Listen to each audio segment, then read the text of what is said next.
1000-ൽ 8 പേർക്ക് വൃക്കകളിലോ മൂത്രക്കുഴലിലോ കല്ലുകൾ കാണപ്പെടാറുണ്ട്. ഇങ്ങനെ കല്ലുകൾ കാണപ്പെടുന്ന വ്യക്തികളെ സംബന്ധിച്ചിടത്തോളം അതികഠിനമായ വേദന ഇടയ്ക്കിടെ അനുഭവപ്പെടാറുമുണ്ട്. എന്നാൽ ഈ മൂത്രത്തിൽ കല്ല് കാണുക എന്നുള്ളത് ഏതെങ്കിലും രൂപത്തിൽ ലൈംഗികതയെ ബാധിക്കുമോ? ഒരു കാര്യം പറയട്ടെ, വൃക്കകളിലോ മൂത്രക്കുഴലുകളിലോ കല്ലുണ്ടാകുകയാണെങ്കിൽ, അല്ലെങ്കിൽ മൂത്രസഞ്ചിയിലോ കല്ലുണ്ടാകുകയാണെങ്കിൽ നേരിട്ട് ലൈംഗികതയെ അത് ബാധിക്കാറില്ല. എന്നിരുന്നാലും ലൈംഗികമായുള്ള പ്രശ്നങ്ങൾ സൃഷ്ടിക്കുന്നതിൽ ഈ കല്ലുകൾ പങ്കുവഹിക്കാറുണ്ട്. ഞാൻ ഡോക്ടർ അജയൻ വർഗീസ്, കോഴിക്കോട് ജില്ലയിൽ കുന്നമംഗലം പത്തിർപ്പാടത്തുള്ള institute of sexual and reproductive medicine എന്ന സ്ഥാപനത്തിൻ്റെ ഡയറക്ടറാണ്. International association of sexual medicine practitioners modern medicine എന്ന അസോസിയേഷൻ്റെ അഖിലേന്ത്യാ ചെയർമാനുമാണ്.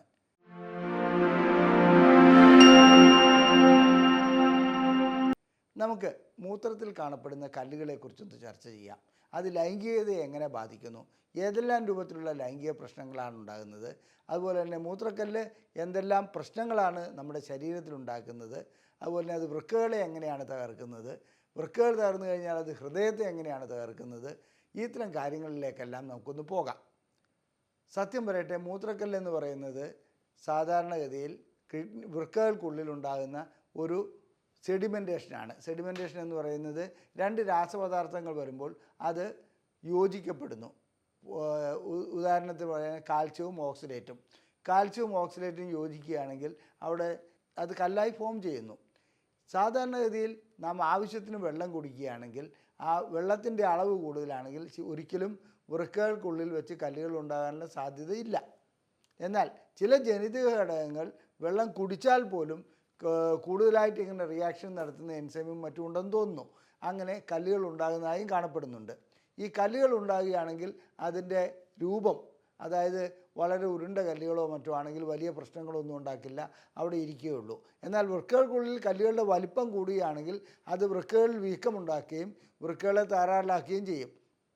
അതവിടെ നിൽക്കട്ടെ, അത് ഞാൻ കൂടുതലായിട്ട് വിശദീകരിക്കാം. എന്നാൽ ഈ കല്ലുകൾക്ക് ചിലപ്പോൾ കൂർത്ത മുനകളോ മറ്റോ ഉണ്ടെങ്കിൽ എന്തെങ്കിലും രീതിയിലുള്ള ശരീരം അനങ്ങുമ്പോൾ, ഏതെങ്കിലും രീതിയിലുള്ള മൂത്രം പാസ് ചെയ്യുമ്പോഴോ അല്ലെങ്കിൽ ഇത് താഴോട്ട് പോകുമ്പോഴോ ഒരു അനക്കം വരികയാണ്, ഇതവിടെ തുളച്ച് കയറുകയും അതികഠിനമായ വേദന ഉണ്ടാകുകയും ചെയ്യും. ഇതാണ് മൂത്രക്കല്ലിൻ്റെ രോഗലക്ഷണം. സാധാരണഗതിയിൽ 6 mm വരെ, അതായത് 3 mm മുതൽ 6 mm വരെ, 6 മില്ലി വരെയുള്ള കല്ലുകൾ വലിയ പ്രശ്നമാക്കേണ്ടതില്ല. വെള്ളം കുടിക്കുകയാണെങ്കിൽ സ്വാഭാവികമായിട്ടും അത് അലിഞ്ഞ് മൂത്രസഞ്ചിയിൽ വന്ന് മൂത്രസഞ്ചിയിൽ കൂടി തീർച്ചയായിട്ടും അത് പുറത്തേക്ക് പോയിക്കൊള്ളും. മിക്കപ്പോഴും അലിഞ്ഞങ്ങ് ഇല്ലാതായി തീരാറുമുണ്ട്. എന്നാൽ 10 mm മേലോട്ട് പോവുകയാണെങ്കിൽ അത് പ്രശ്നമാണ്. അതിനകത്ത് ചിലപ്പോൾ ശസ്ത്രക്രിയ ചെയ്യേണ്ടി വരും, മറ്റു രീതിയിലുള്ള അതായത് ലേസർ തെറാപ്പി ചെയ്യേണ്ടി വരും, ഷോക്ക് തെറാപ്പി ചെയ്യേണ്ടി വരും. അങ്ങനെയുള്ള പല മാർഗങ്ങളും അതിനകത്തുണ്ട്.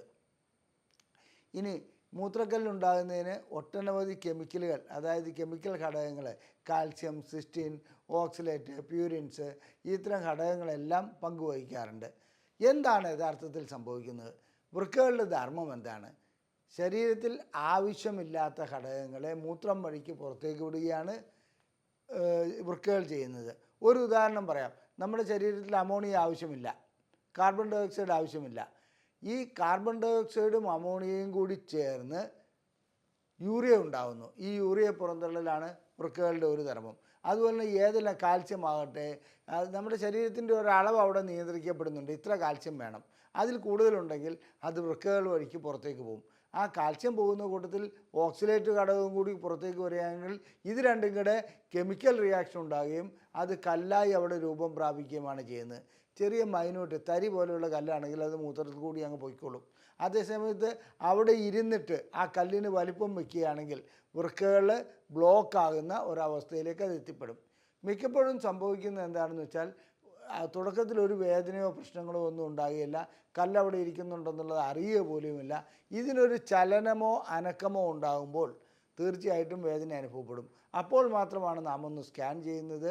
ആ സ്കാൻ ചെയ്യുന്ന അവസ്ഥയിലാണ് വൃക്കകളിലല്ലെങ്കിൽ മൂത്രക്കുഴലിൽ കല്ലുണ്ട്, അതുപോലെ തന്നെ മൂത്രസഞ്ചിയിൽ കല്ലുണ്ട്, ഈ കാര്യങ്ങൾ അറിയപ്പെടുന്നത്. അപ്പോൾ ഇത് ലൈംഗിക ശേഷിയെ ഏതെങ്കിലും രൂപത്തിൽ ബാധിക്കുമോ എന്നുള്ളതാണ്. തീർച്ചയായിട്ടും വൃക്കകൾ തകരാറിലായാൽ ലൈംഗിക ശേഷി കുറയുമെന്ന് ഞാൻ പല വീഡിയോകളിലും പറഞ്ഞിട്ടുണ്ട്. ഹോർമോണിനെ അത് ബാധിക്കുന്നുണ്ട്, മാത്രമല്ല മറ്റു കാര്യങ്ങളെ ബാധിക്കുന്നുണ്ട്. ഇതുകൂടാതെ ലൈംഗിക ശേഷിയെ തകർക്കുന്നത് ഈ കല്ലുകൾ താഴോട്ട് വന്നിട്ട് മൂത്രസഞ്ചിയിലെത്തിയിട്ട് പ്രോസ്റ്റേറ്റ് വീക്കം വരികയാണെങ്കിൽ എങ്ങനെയാണോ ലൈംഗിക ശേഷി നഷ്ടപ്പെടുന്നത് അതേപോലെ അവിടെ ബ്ലോക്ക് ഉണ്ടാക്കാറുണ്ട്. ആ രീതിയിൽ വരുമ്പോഴും ലൈംഗിക ശേഷി നഷ്ടപ്പെടാറുണ്ട്. ലൈംഗിക ശേഷി നേരിട്ടല്ല തകരാറിലാകുന്നത് ഈ രീതിയിലുള്ള പ്രവർത്തനം മൂലമാണ്. ഒരിക്കൽ വൃക്കക്കല്ലുകൾ ഉണ്ടായിക്കഴിഞ്ഞാൽ, അതായത് വൃക്കകളിൽ കല്ലുകൾ കാണുകയാണെങ്കിൽ അത് മൂത്രക്കുഴൽ വഴിക്ക്, മൂത്രക്കുഴൽ എന്ന് ഇവിടെ ഉദ്ദേശിക്കുന്നത് വൃക്കകൾ മുതൽ മൂത്രസഞ്ചി വരെയുള്ള കുഴലാണ്. അത് ഓരോ കിഡ്നിയിൽ നിന്നും ഓരോ കുഴൽ വന്നിട്ട് മൂത്രസഞ്ചിയിലേക്ക് യോജിക്കുന്നു.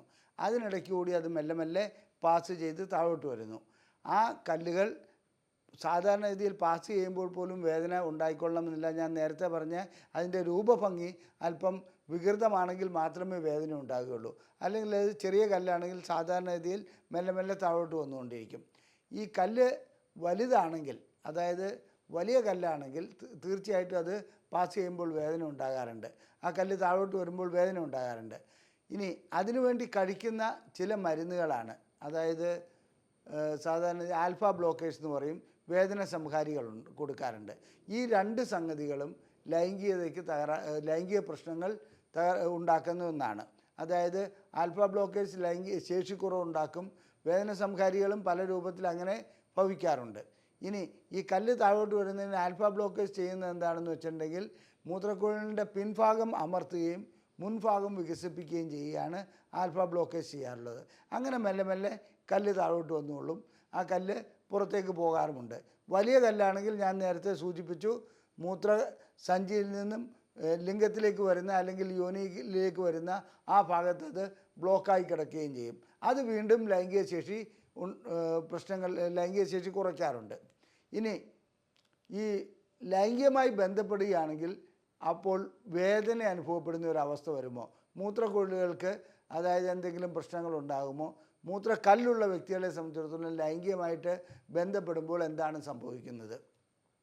ഞാൻ നേരത്തെ സൂചിപ്പിച്ചു, വൃക്കകൾക്കകത്തുള്ള കല്ല്, അതായത് വൃക്കകൾക്കും മൂത്രക്കുഴലുകൾക്കുമകത്തുള്ള കല്ലുകൾ അടങ്ങി ഒതുങ്ങിയിരിക്കുകയാണെങ്കിൽ ഒരു പ്രശ്നവുമില്ല, അതവിടെ ഇരുന്നുകൊള്ളും. എന്നാൽ ലൈംഗികമായി ബന്ധപ്പെടുമ്പോൾ നമ്മുടെ മസിലുകൾ നല്ലവണ്ണം സ്പാസത്തിൽ ഏർപ്പെടാറുണ്ട്. അങ്ങനെ മസിലുകൾക്ക് മുറുക്കം വരുമ്പോൾ, സ്പാസം ഉണ്ടാകുമ്പോൾ തീർച്ചയായിട്ടും ഈ മൂത്രക്കുഴലുകൾക്കും, അതായത് കിഡ്നിയിൽ നിന്ന് വരുന്ന ആ കുഴലുകൾക്കും അതേപോലെ ഒരു നേരിയ രീതിയിൽ സ്പാസം ഉണ്ടാകാറുണ്ട്, അതായത് ഞെങ്ങി അമരാറുണ്ട്. അങ്ങനെ അമരുന്നതോടുകൂടി വേദന അനുഭവപ്പെടും. അപ്പോൾ ലൈംഗികമായിട്ട് ബന്ധപ്പെടാൻ തയ്യാറെടുക്കുന്നതോടുകൂടി രതിമൂർച്ചയിലേക്ക് പോകുമ്പോൾ മാത്രമല്ല, അല്ലാത്ത സന്ദർഭത്തിൽ കൂടി വേദന വരും. ലൈംഗികതയ്ക്കൊരു പ്രത്യേകതയുണ്ട്. നേരിയ രീതിയിലുള്ള വേദനയോ മറ്റെന്തെങ്കിലും ചിന്തയോ ഒരു വ്യക്തിയോട് പകയോ അല്ലെങ്കിൽ ബിസിനസ്സിലെ കാര്യങ്ങൾ ചിന്തിക്കുകയാണെങ്കിലോ ലൈംഗിക ശേഷി ഇല്ലാണ്ടാവും, ലിംഗം തളർന്നു പോകും. ഇവിടെ ഈ വേദന തീർച്ചയായിട്ടും യോനിക്കുള്ളിലേക്ക് കടത്തിക്കഴിഞ്ഞ ലിംഗം ഈ ഒരു വേദന വരുന്നതോടുകൂടി തളർന്നു പോകുന്നതായി കാണാം. ആ വേദനയാണ് ഇതിൻ്റെ പ്രധാന കാരണം, അഥവാ മൂത്രക്കല്ലാണ് ഇതിൻ്റെ പ്രധാന കാരണം. മൂത്രക്കല്ലുള്ള വ്യക്തികളെ സംബന്ധിച്ചിടത്തോളം ലൈംഗികമായി ബന്ധപ്പെടുമ്പോൾ വേദന അനുഭവപ്പെടുകയും അതുപോലെ തന്നെ ലിംഗം ചുരുങ്ങിപ്പോകുന്നതുമായിട്ടുള്ള അവസ്ഥകൾ കാണാറുണ്ട്. ഇങ്ങനെ കാണപ്പെടുന്ന വ്യക്തികൾ ഡോക്ടറെ സമീപിച്ച് രണ്ട് കാര്യങ്ങൾക്കുമുള്ള ചികിത്സ തേടേണ്ടതുണ്ട്. അതായത് വൃക്കക്കല്ലുകളുടെ കാര്യത്തിലും അതുപോലെ തന്നെ ഈ ലൈംഗിക പ്രശ്നങ്ങൾക്കും. ഇനി ഒരിക്കൽ വേദന അനുഭവപ്പെട്ടു എന്നിരിക്കട്ടെ, രണ്ടാമത് ലൈംഗികമായി ബന്ധപ്പെടാനുള്ള താല്പര്യമില്ലാതാകുന്ന ഒരു അവസ്ഥയുണ്ട്. അത് സ്ത്രീക്കും പുരുഷനും ഉണ്ടാകാറുണ്ട്. അപ്പോൾ വൃക്കകളിലെ കല്ല് നേരിട്ടൊരിക്കലും ലൈംഗിക പ്രശ്നം സൃഷ്ടിക്കുന്നില്ല.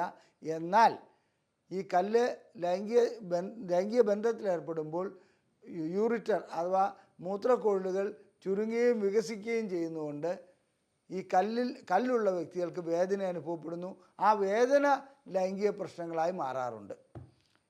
അപ്പോൾ അതവിടെ കഴിഞ്ഞു. അതായത് ഞാൻ കഴിക്കുന്ന മരുന്നുകളെ സംബന്ധിച്ച് പറഞ്ഞു, ആൽഫ ബ്ലോക്കേഴ്സ് അതുപോലെ തന്നെ വേദന സംഹാരികൾ ലൈംഗിക ശേഷിക്കുറവ് ഉണ്ടാക്കുന്നുണ്ട്.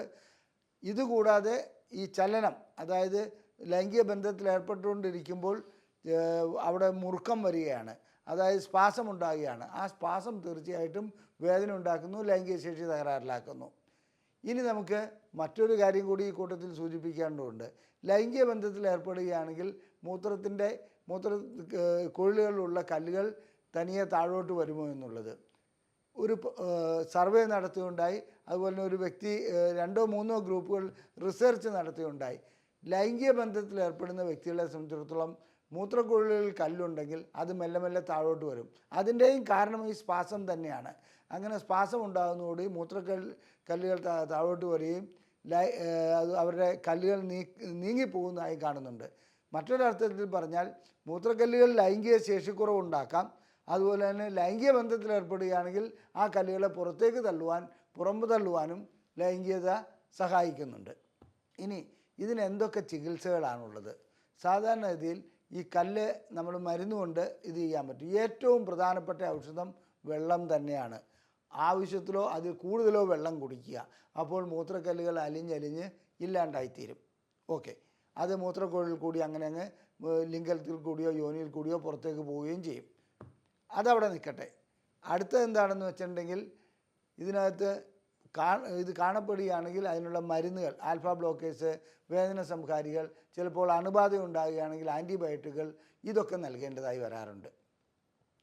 ഇനി മൂത്രക്കുഴലിൽ സാധാരണ ഇതിലൊരു കുറഞ്ഞ ലെവലിലുള്ള കല്ലാണെങ്കിൽ, വലിപ്പം കുറവാണെങ്കിൽ, ലിംഗത്തിൽ കൂടിയോ സ്ത്രീകളുടെ യോനിയിലുള്ള മൂത്രക്കുഴലിൽ കൂടിയോ ട്യൂബ് കടത്തിയിട്ട്, അതായത് സിസ്റ്റോസ്കോപ്പിയും യൂറിത്രോസ്കോപ്പിയും. സിസ്റ്റോസ്കോപ്പി എന്ന് പറഞ്ഞാൽ ബ്ലാഡറിനകത്തുള്ള കാര്യങ്ങൾ കണ്ടുപിടിക്കാനാണ്. യൂറിത്രോസ്കോപ്പി എന്ന് പറഞ്ഞാൽ അത് കഴിഞ്ഞിട്ട് വൃക്കകൾ വരെയുള്ള ഭാഗത്തുള്ള പ്രശ്നങ്ങൾ കണ്ടുപിടിക്കാനാണ്. അതിൽ കൂടി കയറി ഈ കല്ലിനെ വലിച്ചെടുത്ത് നീക്കം ചെയ്യാൻ കഴിയുന്ന സംവിധാനം ഇന്നുണ്ട്. അതല്ലാതെ ബ്ലാഡർ തുളച്ചൊന്നും ചെയ്യാൻ കഴിയില്ല. ബ്ലാഡറിനകത്ത് എന്തെങ്കിലും പ്രശ്നമുണ്ടെങ്കിൽ അത് ബ്ലാഡറിനെ സംബന്ധിക്കുന്ന എന്ത് പ്രശ്നങ്ങൾക്കും മൂത്രക്കുഴലിൽ കൂടി സിസ്റ്റോസ്കോപ്പും യൂറിത്രോസ്കോപ്പും ഇട്ട് പ്രശ്നങ്ങൾ പരിഹരിക്കുകയാണ് ചെയ്യാറുള്ളത്. അത് ഒരു രീതി. അത് ചെറിയ കല്ലുകൾക്ക് പറ്റും. ഇനി മറ്റൊരു രീതി എന്നാണെന്ന് വെച്ചാൽ എക്സ്ട്രാ കോർപ്പോറൽ ലിത്തോട്രോപ്സിയാണ്. അതെങ്ങനെയാണെന്ന് വെച്ചാൽ അതിശക്തമായ ശബ്ദതരംഗങ്ങൾ ഉപയോഗിച്ച് ഈ കല്ല് എവിടെയാണോ ഉള്ളത് അവിടേക്ക് ശബ്ദതരംഗങ്ങൾ പ്രകോപിപ്പിക്കുക. ആ ശബ്ദതരംഗങ്ങൾ ഈ കല്ലിനെ പൊടിച്ചു കളയുന്നു. എന്നിട്ട് അത് മൂത്രക്കുഴലിൽ കൂടി പുറത്തേക്ക് പോവുകയും ചെയ്യും. ധാരാളം വെള്ളം കുടിക്കേണ്ട ആവശ്യമുണ്ട് അതിന് ശേഷവും.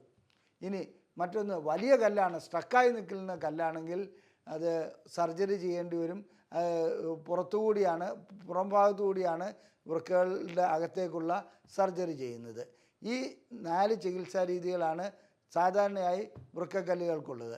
ചിലർക്ക് നിരന്തരമായി കല്ലുകൾ ഉണ്ടാകുകയാണെങ്കിൽ കാൽസ്യത്തിൻ്റെ അധികരിച്ച പ്രവർത്തനം കൊണ്ടാണെങ്കിൽ തൈറോയിഡിൻ്റെ അടുത്തുള്ള ഒരു ഹോർമോൺ ഗ്രന്ഥിയാണത്. പാരാതൈറോയ്ഡ് നീക്കം ചെയ്യാറുമുണ്ട്. ഈ രീതിയിൽ ഇത് 4-5 ചികിത്സാ രീതികൾ വൃക്കക്കല്ലുകൾക്കുണ്ട്. ഇതിൽ സാധാരണഗതിയിൽ ISRMൽ വന്നിരിക്കുന്ന പല രോഗികളും, സാർ എനിക്ക് മൂത്രക്കല്ലുണ്ടായിരുന്നു, ഡോക്ടർ ലിംഗത്തിനകത്തുകൂടി ഒരു കുഴൽ കടത്തി, അതിനുശേഷം എൻ്റെ ലൈംഗികത നഷ്ടപ്പെട്ടു എന്ന് പറയാറുണ്ട്. ഇതിലൊരർത്ഥവുമില്ല. ലിംഗത്തിനകത്തുകൂടി അങ്ങനെ കുഴൽ കടത്തുന്നതുകൊണ്ട് ഒരിക്കലും ലൈംഗിക ശേഷി നഷ്ടപ്പെടാറില്ല. എന്നാൽ ഇതൊരു മാനസികമായ അവസ്ഥയിലേക്ക് പോകാറുണ്ട്. അവരുടെ ലൈംഗിക ശേഷി നഷ്ടപ്പെട്ടതിൻ്റെ കാരണം മറ്റെന്തെങ്കിലും ആയിരിക്കാം. ചിലപ്പോൾ ഈ വൃക്കക്കല്ലുകൾ കൊണ്ട് തന്നെ ഹോർമോൺ ലെവലിൽ വന്ന വ്യത്യാസം, അതുപോലെ തന്നെ രക്തക്കൊള്ളുകളുടെ ബ്ലോക്ക്, ഞരമ്പുകളുടെ തകരാറ്, അഥവാ പ്രോസ്റ്റേറ്റിന് എന്തെങ്കിലും പ്രശ്നങ്ങളുള്ളതാകാം. ഈ കാരണങ്ങൾ കൊണ്ടാണ് അവരുടെ ലൈംഗിക ശേഷി നഷ്ടപ്പെട്ടിട്ടുണ്ടാകുക. ഒരു കാരണമായി നാം കാണുന്നത് ലിംഗത്തിലൂടെ ഒരു ട്യൂബ് കടത്തി അതിനുശേഷം എൻ്റെ ലൈംഗിക ശേഷി നഷ്ടപ്പെട്ടു എന്നുള്ള രീതിയിൽ സംസാരിക്കുന്നതാണ്. ഇത് രോഗികളെ പറഞ്ഞ് മനസ്സിലാക്കേണ്ടതുണ്ട്, കാര്യം എന്താണെന്ന് വ്യക്തമാക്കേണ്ടതുണ്ട്. ഒരിക്കലും അങ്ങനെ ഒരു കുഴൽ കടത്തുന്നതുകൊണ്ട് നഷ്ടപ്പെടുന്ന ഒന്നല്ല ലൈംഗിക ശേഷി. എന്തു തന്നെ ആയാലും ശരി, വൃക്കകളിലെ കല്ല് ലൈംഗികത്തിൻ്റെ പ്രശ്നം അവിടെ നിൽക്കട്ടെ, ഒരു അതികഠിനമായ വേദന ഉണ്ടാക്കുന്നതും അസ്വസ്ഥത ഉണ്ടാക്കുന്നതുമായിട്ടുള്ള ഒരു സംഭവമാണ്. അത് വരാതിരിക്കുവാൻ ഏറ്റവും നല്ലത് ആവശ്യത്തിന് വെള്ളം കുടിക്കുക എന്നുള്ളതാണ്. ഇനി അത്തരം ഒരു വേദന അനുഭവപ്പെടുകയാണെങ്കിൽ തീർച്ചയായിട്ടും അത് സ്കാൻ ചെയ്യണം. അതുപോലെ തന്നെ മറ്റ് പരിശോധനകൾ നടത്തണം. പരിശോധനയിൽ മൂത്രം പരിശോധിക്കുകയാണെങ്കിൽ തന്നെ രക്തത്തിൻ്റെ ഏതെങ്കിലും അളവ് കാണുകയാണെങ്കിൽ തീർച്ചയായിട്ടും നാം ഒരു ട്രേസ് കാണുകയാണെങ്കിൽ പോലും മൂത്രക്കല്ലുണ്ടോ എന്നുള്ളത് സ്കാൻ ചെയ്ത് നോക്കുന്നത് നല്ലതാണ്. അങ്ങനെ ഇത്തരം പരിശോധനകൾ നടത്തി അതിൻ്റെ ചികിത്സകൾ നടത്തി വീണ്ടും മൂത്രക്കല്ലുകൾ ഉണ്ടാകാതിരിക്കുവാനുള്ള ആഹാര നിയന്ത്രണം നടത്തി നാം മുന്നോട്ട് പോകുന്നതാണ് നല്ലത്. മൂത്രക്കല്ല് നേരിട്ട് ലൈംഗിക ശേഷിക്കുറവ് ഉണ്ടാക്കിയില്ലെങ്കിലും അതിൻ്റെ ചികിത്സ വഴിക്കോ അല്ലെങ്കിൽ മറ്റു രീതിയിലുള്ള പാർശ്വഫലങ്ങളായിട്ടോ ലൈംഗിക ശേഷിക്കുറവ് ഉണ്ടാകാറുണ്ട്. മാത്രമല്ല വലിയ കല്ലാണെങ്കിൽ അത് ഹൃദയത്തെ തകർക്കും. അതായത് വൃക്കകൾക്കുണ്ടാകുന്ന ഏത് തകരാറും അനന്തരം ഇതിലേക്ക് ഹൃദയത്തിൻ്റെ തകരാറുകളിലേക്ക് പോകാറുണ്ട്. ഇതും നാം മനസ്സിലാക്കേണ്ട ഒരവസ്ഥയാണ്. ഇതുകൂടാതെ തന്നെ വൃക്കകൾ വലിയ കല്ലാണെങ്കിൽ വൃക്കകൾക്ക് വീക്കം വരികയും അതുപോലെ തന്നെ അണുബാധ ഉണ്ടാകുകയും ചെയ്യാറുണ്ട്. അതും ലൈംഗിക ശേഷിയെ നഷ്ടപ്പെടുത്താറുണ്ട്. ഇനി നാം മനസ്സിലാക്കേണ്ടത് ഇതൊരു നിസ്സാര സംഭവമാണ്. വൃക്കകളിലുണ്ടാകുന്ന കല്ലുകൾ അത് തുടക്കത്തിൽ തന്നെ ചികിത്സിച്ചാൽ ഒരു പ്രശ്നവുമില്ലാതെ പോകാൻ കഴിയും. ചികിത്സിക്കുന്നില്ലെങ്കിൽ അത് ലൈംഗിക ശേഷി തകർക്കുക മാത്രമല്ല ഹൃദയം തകരാറിലാക്കും. അതുപോലെ തന്നെ വലിയൊരു പ്രശ്നങ്ങളിലേക്ക് അത് പോകാറുമുണ്ട്. ലൈംഗികമായി നിങ്ങൾക്ക് എന്തെങ്കിലും സംശയങ്ങൾ ചോദിക്കാനുണ്ടെങ്കിൽ ഞങ്ങൾ ബുക്ക്ലെറ്റുകൾ പ്രസിദ്ധീകരിക്കുന്നുണ്ട്. ഈ ബുക്ക്ലെറ്റുകൾ നിങ്ങൾക്ക് സൗജന്യമായി അയച്ചു തരുന്നതാണ്. അത് PDF ഫോർമാറ്റിലാണ് നിങ്ങളുടെ വാട്സപ്പിലേക്ക് വരിക. നിങ്ങൾക്ക് ഇത്തരം ബുക്ക്ലെറ്റുകൾ ആവശ്യമുണ്ടെങ്കിൽ ISRM എന്ന് ടൈപ്പ് ചെയ്ത് ഈ നമ്പറിലേക്ക് വാട്സപ്പ് ചെയ്യുക. വാട്സപ്പ് ചെയ്തു കഴിഞ്ഞാൽ നിങ്ങൾക്ക് ബുക്ക്ലെറ്റുകൾ സൗജന്യമായി ലഭിക്കുന്നതാണ്. അതുപോലെ തന്നെ നിങ്ങൾക്ക് ലൈംഗികമായിട്ടുള്ള ചികിത്സ ആവശ്യമുണ്ടെങ്കിൽ ഈ നമ്പറിൽ വിളിച്ച് ബുക്ക് ചെയ്യാവുന്നതാണ്. ഞങ്ങളുടെ ഈ വീഡിയോ നിങ്ങൾക്ക് ഇഷ്ടപ്പെട്ടുവെങ്കിൽ നിങ്ങളുടെ സുഹൃത്തുക്കൾക്ക് ഇത് ഷെയർ ചെയ്യുക. അതുപോലെ തന്നെ ലൈക്ക് ചെയ്യുക. നിങ്ങളുടെ അഭിപ്രായങ്ങൾ കമൻറ്റ് ബോക്സിൽ രേഖപ്പെടുത്തുക. നന്ദി, നമസ്കാരം.